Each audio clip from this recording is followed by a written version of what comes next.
Last time we spoke with our next guest, he was quite bearish on gold, but with the uncertainty that has emerged post-Brexit, he now says the metal could climb to 1,400. Joining us now is Societe General's head of metals research, Robin Bhar. Robin, good to speak with you again. Good to be speaking with you as well. Thanks. So, Societe General is now agreeing with other major banks here and expecting gold to hit 1,400. So, this has really changed your forecast. I know you were previously looking at 1075 gold by year end.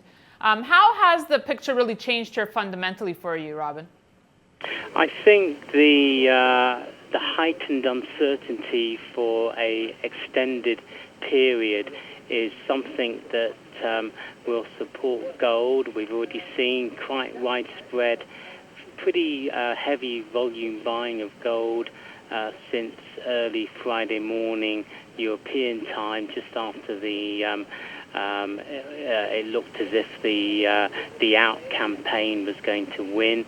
There was some heavy buying of gold in the Asian time zone on the Shanghai Gold Exchange and elsewhere, and then that washed through into London.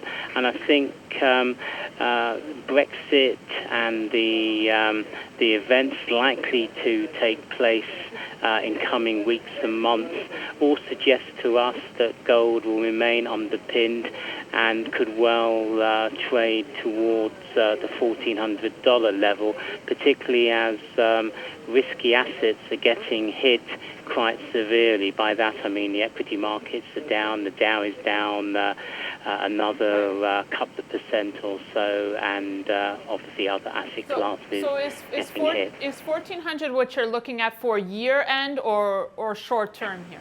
Short term, this would be a level that we would think we would get to in coming weeks.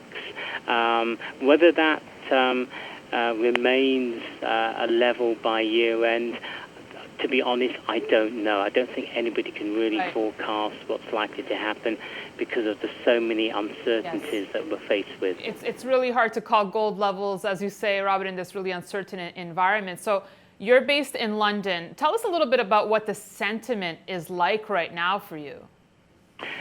I would characterize sentiment as pretty downbeat, very gloomy.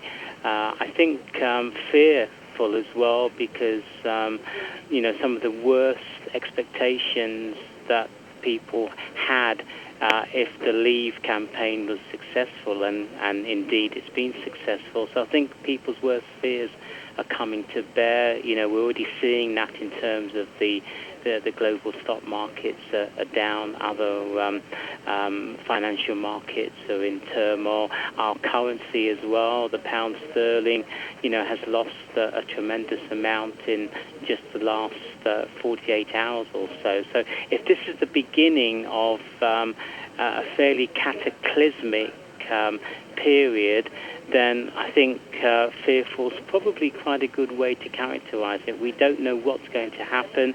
The Prime Minister has resigned. There is a lot of infighting with the political parties, both Labour and the ruling Conservative Party, and that's adding to the uncertainty. So anybody wanting to make plans, companies to invest in their future cannot, because of the huge uncertainty. So nobody can make any plans. And Robin, post-Brexit, markets are now pricing in a chance of a rate cut by the Fed.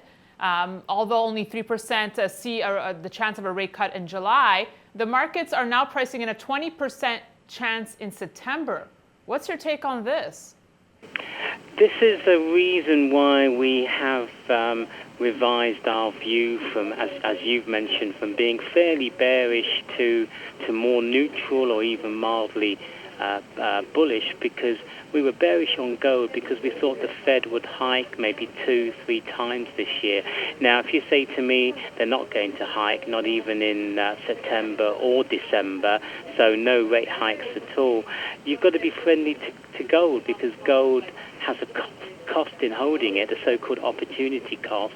As rates continue to fall and possibly below zero, who knows, the opportunity cost of holding gold diminishes greatly. So gold then becomes more attractive on a relative basis because it's less costly to hold a long position or hold physical metal, and therefore becomes more and more attractive. And if you're telling me, or the market is telling us, the Fed is going to hold pat on rates, keep them unchanged, then relatively cheap money, accommodative monetary policies, who knows, more QE from the Fed. This is all supportive, extremely supportive. I can't stress more strongly, highly supportive of the gold market. Robin, thank you so much. Thanks for joining us on the line from London. Robin Bhar of Societe General. Thank you. Pleasure. Thanks. And thank you for watching this edition of Kitco's Gold Report. We'll see you tomorrow.